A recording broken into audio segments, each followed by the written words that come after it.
बिस्मिल्लाहिर्रहमानिर्रहीम, अस्सलाम वालेकुम। Welcome back to my YouTube channel Itsams biology. Dear students, आज के इस वीडियो के अंदर हम डिस्कस करने जा रहे हैं phases of growth in plants. Phases को पढ़ने से पहले आपको ग्रोथ का पता होना चाहिए। What is growth?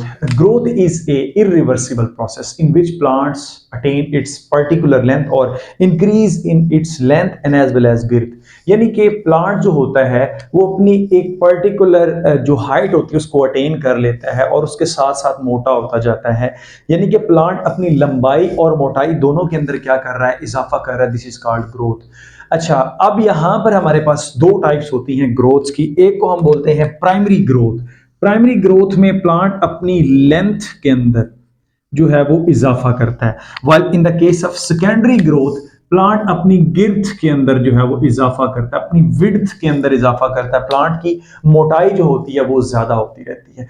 अच्छा, अब यहां पर जो प्राइमरी ग्रोथ होती है वो बेसिकली एपिकल मेरिस्टेम से होती है, जो कि एपिक्स पे पाई जाती है। यही आज हमने डिस्कस करना है। और जो सेकेंडरी ग्रोथ होती है वो लेटरल मेरिस्टेम उसको बोलते हैं, ये इंटरकैलरी मेरिस्टेम, या फिर हम कहते हैं कि वेस्कुलर कैम्बियम और कॉर्क कैम्बियम की वजह से हो रही है। वो हमने ऑलरेडी उसके ऊपर मैंने एक वीडियो बना के जो है वो अपलोड कर दी हुई है, सेकेंडरी ग्रोथ इन प्लांट्स। वो वैसे तो सेकेंड ईयर का टॉपिक है, बट आप सुन सकते हैं अगर आपको इंटरेस्ट है तो। अच्छा जी, नेक्स्ट चलते हैं कि फिर ये जो ग्रोथ है, ये जो प्राइमरी ग्रोथ यानी कि प्लांट अपनी लेंथ के अंदर इजाफा करता है, आइदर वो रूट हो या शूट हो। मैं वर्ड इस्तेमाल कर रहा हूं, रूट हो या क्या हो, शूट, यानी कि दोनों अपनी लंबाई के अंदर इजाफा करते हैं, तभी तो प्लांट जो है वो ग्रो कर रहा होता है। और this is just because of apical meristem. ये कौन सी मेरिस्टेम है जी? Apical meristem. What is meristem? Meristem basically these are dividing tissues और डिवाइडिंग सेल्स। ये ऐसे सेल्स होते हैं जिनके अंदर डिवाइड करने की कैपेसिटी जो होती है प्लांट्स के अंदर ज्यादा होती है, और ये एपिसिस के ऊपर पाए जाते हैं, लाइक दिस वन। अगर मैं ये बात करूं तो यहां पर ये रीजन है जहां पर सेल कंटिन्यूसली क्या कर रहे हैं? डिवाइड कर रहे हैं। तो इसकी तीन फेजेस होती हैं, आपको पता होना चाहिए। जो प्लांट्स के अंदर फेजेस है ना ग्रोथ के, वो तीन है। सबसे पहला है डिवीजन, दूसरा है इलोंगेशन, तीसरा है आपके पास मैचुरेशन। और उसके बाद क्या होती है? जब वो मैच्योर हो जाते हैं, मैच्योर होने के बाद सेल जो है वो कंप्लीटली डिफरेंशिएट करते हैं पर्टिकुलर टिश्यू के अंदर। तो सबसे पहला है जी सेल डिवीजन। अब सेल डिवीजन मैंने आपको बताया है, ये वाले जो ना सेल डिवीजन जो फेज है वो यहां पर हो रही होती है। यहां पर वो एपिक्स मौजूद है, ठीक है, जिसके अंदर क्या होना है? सेल्स ने कंटिन्यूसली डिवाइड करना है। अब ये जो प्लांट्स के सेल होते हैं ना, ये माइटोसिस के थ्रू, कौन सा प्रोसेस है जी? माइटोसिस के थ्रू क्या कर रहे होते हैं? डिवाइड कर रहे होते हैं। अब आप देख रहे हैं कि प्लांट्स के सेल्स के अंदर न्यूक्लियस तो एक साइड पर होता है, हम पढ़ते हैं कि पेरिफेरल न्यूक्लियस होता है, but in the case of these cells जो अभी अभी न्यू बने हुए, वैसे तो ये स्मॉल सेल होते हैं, छोटे सेल होते हैं, इनकी जो सेल वॉल होती है वो भी थिन होती है। ये पॉइंट आपने नोट करने हैं, सेल वॉल थिन होती है, ये सेल छोटे होते हैं, और जो इनके अंदर न्यूक्लियस होता है वो स्फेरिकल होता है और सेंट्रलाइज्ड होता है, साइटोप्लाज्म के सेंटर में मौजूद होता है, और इनकी डिवाइडिंग कैपेसिटी ज्यादा होती है। इसी वजह से माइटोसिस के रिजल्ट में ये सेल कंटिन्यूसली डिवाइड करते रहते हैं। मैं वैसे बना रहा हूं क्योंकि टाइम जरा क्या है कम, तो ये इसी तरह से कंटिन्यूसली क्या करते जा रहे हैं? डिवाइड करते जा रहे हैं, जस्ट बिकॉज ऑफ डिवीजन। ये इनकी प्रॉपर्टी होती है। अच्छा जी, आगे चलते हैं। हमारे पास जब ये सेल डिवाइड कर जाएंगे तो अब ये सेल इलोंगेट करेंगे। कहा जाता है कि तकरीबन 15 टाइम अपने साइज के अंदर सेल इजाफा करता है और लंबा होता है। अब ऑब्वियस सी बात है कि जब सेल ने अपने अंदर इजाफा करना है और उसकी सेल वॉल भी बड़ी होगी, उसके अंदर साइटोप्लाज्म भी बड़ा होगा, तो फिर साइटोप्लाज्म के लिए फिर क्या करता है? सेल अपटेक ऑफ वाटर करता है, और सेल वॉल के लिए जो है प्लांट क्या करता है? अपने प्रोटोप्लाज्म से कुछ मटेरियल्स जो है, जिसमें सेलुलोज इंपॉर्टेंट होती है, हेमीसेलुलोज, पेक्टिक सब्सटेंसेस, लिग्निन, ये चीजें ऐड करता जाता है, जिससे क्या होती है? सेल जो है, सेल वॉल बाकायदा तौर पर बनती जाती है। इस प्रोसेस के अंदर एक नया प्रोसेस होता है, दैट इज वैक्यूलेशन। ये जो पहली फेज थी, इसके अंदर कोई वैक्यूल यहां पर आप देख सकते हैं इन सेल के अंदर मौजूद नहीं है, तो ये हम कहते हैं कि इसके अंदर नो वैक्यूल, इस फेज के अंदर नो वैक्यूल, ठीक है। बट यहां पर क्या है? छोटे छोटे वैक्यूल बन रहे हैं। अब इन वैक्यूल्स में क्या होता है कि वाटर इनके अंदर जाना शुरू हो जाता है, और ये आपस में फ्यूज करके एक बड़ा सा वैक्यूल बना लेते हैं। This is vacuole. बेसिकली ये एक वैक्यूल है, और ये वैक्यूल अपने अंदर वाटर जो है उसकी कंसंट्रेशन को बढ़ाता जाता है। जैसे ये बढ़ाता जाता है तो ये अपनी वॉल्स के ऊपर प्रेशर एग्जर्ट करता है। This pressure is called turgor pressure. आप जानते हैं ये जो इसकी वॉल होती है इसको हम क्या बोलते हैं, टोनोप्लास्ट। अच्छा जी, जब टोनोप्लास्ट के ऊपर क्या होता है, प्रेशर एग्जर्ट होता है, आपको पता है कि ये जो सेल वॉल है ये इसको आप कह सकते हैं ऑस्मोटिक लाइसिस से बचाती है। इसके अंदर प्लास्टिसिटी शुरू हो जाती है। ये प्लास्टिक की तरह जो है ना वो प्लास्टिसिटी जो है उसकी तरह प्लास्टिक की तरह ये काम करती है और इस तरह से ये इलोंगेट यानी कि अपर साइड पर और इधर साइड पर ये क्या होना शुरू हो जाता है, सेल बड़ा हो जाना शुरू हो जाता है और एक बड़ा वैक्यूल बन जाने की वजह से न्यूक्लियस जो है वो फिर क्या हो जाता है, पेरिफेरल हो जाता है, यानी कि ये पेरीफेरी की तरफ आ जाता है।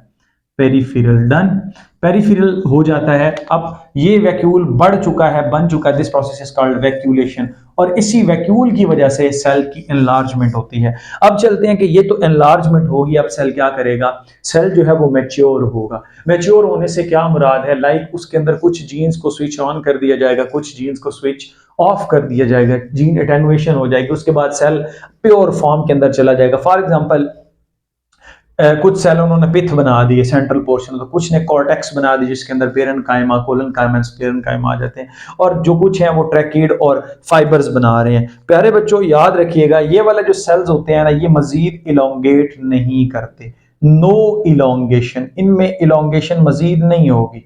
बट जो फाइबर्स होते हैं ये अलोंग द एक्सिस यानी कि ऐसे पूरी प्लांट की इस एक्सिस में ये अपनी इलोंगेशन को कैरी ऑन करते हैं, जिसके रिजल्ट में ये थ्रू आउट द जो लेंथ होती है उसके अंदर ये मतलब कि बड़े होते चले जाते हैं। तो ये आपके पास क्या थी, 3 फेजेस थी। मैं यहां पर आपको बता देता हूं, यहां पर सेल डिवाइड हो रहे हैं, यहां पर सेल इलोंगेट हो रहे हैं।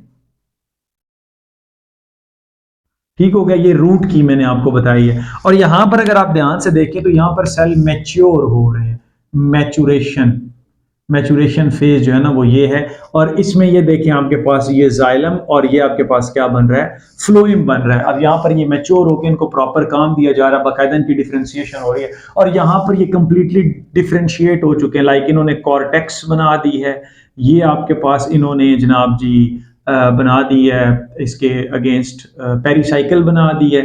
ठीक है, इसके अंदर ये फ्लोएम बना पड़ा और इसके अंदर ये क्या बना पड़ा है, जाइलम बना पड़ा। तो प्रॉपर ये पूरे का पूरा स्ट्रक्चर कहलाता है स्टील। ये स्टील इन्होंने बना दी यानी कि वेस्कुलर बंडल्स बना दिए, एग्रीगेशन ऑफ जो होती है आप कहते हैं कि हम कहते हैं उसको जाइलम एंड फ्लोएम। ये जो इसका प्रॉपर स्ट्रक्चर होता है उसको हम क्या बोलते हैं, स्टील बोलते हैं। अच्छा, तो ये बन चुकी है, यहाँ पर अब क्या हो चुका है, कंप्लीटली डिफरेंशिएट हो गया। और ये जो आपको ग्रीन ग्रीन से नजर आ रहे हैं, these are called root hairs, इनको हम रूट हेयर्स का नाम देते हैं। तो रूट हेयर्स भी बन चुके हैं। तो ये कंप्लीट आपके पास रूट अब क्या हो चुकी है, मेच्योर हो चुकी है। अब आता है डिफरेंशिएशन। मैं ये इसकी कैप उठा लूं। डिफरेंशिएशन से क्या मुराद है कि सेल जो है उसने प्रॉपरली डिफरेंशिएट करना है। वो कैसे, फॉर एग्जांपल ये आपके पास है जाइगोट। अब चलते हैं बिल्कुल स्टार्ट से। जाइगोट ने डिवाइड करना है, डिवाइड करके वो किस में जाएगा, एम्ब्रियो के अंदर जाएगा। अब एम्ब्रियो जो है ना इसने फर्दर डिवीजन करनी है। जब आप सीड को सो करेंगे उसको पर्टिकुलर कंडीशन मिलेगी, पर्टिकुलर टेम्परेचर मिलेगा, ऑक्सीजन मिलेगी, न्यूट्रिएंट्स मिलेंगे, लाइट मिलेगी। उसके बाद फिर वो क्या करता है, इस तरह से ग्रो करता है, उसकी कॉम्प्ले निकलती, सीडलिंग होती है। आपको पता है प्लोम्यूल, प्लोम्यूल जो होता है उससे बनती है शूट और रेडिकल से क्या बनती है, रूट। याद रखें जो रेडिकल होती है उसके अंदर क्या होती है, एपिकल मेरिस्टेम, और इससे क्या बनती है, पहली जो रूट बनती है that is called tap root. इसको टैप रूट या टेप रूट बोला जाता है बच्चों। नेक्स्ट हमारे पास जो होता है शूट एपिक्स। शूट एपिक्स में कुछ सेल्स होते हैं, यहां पर एपिकल मेरिस्टेम में, कौन सी स्टेम में, कौन सी मेरिस्टेम में, एपिकल मेरिस्टेम, यानी कि जिसने लेंथ के अंदर इजाफा करवाना है।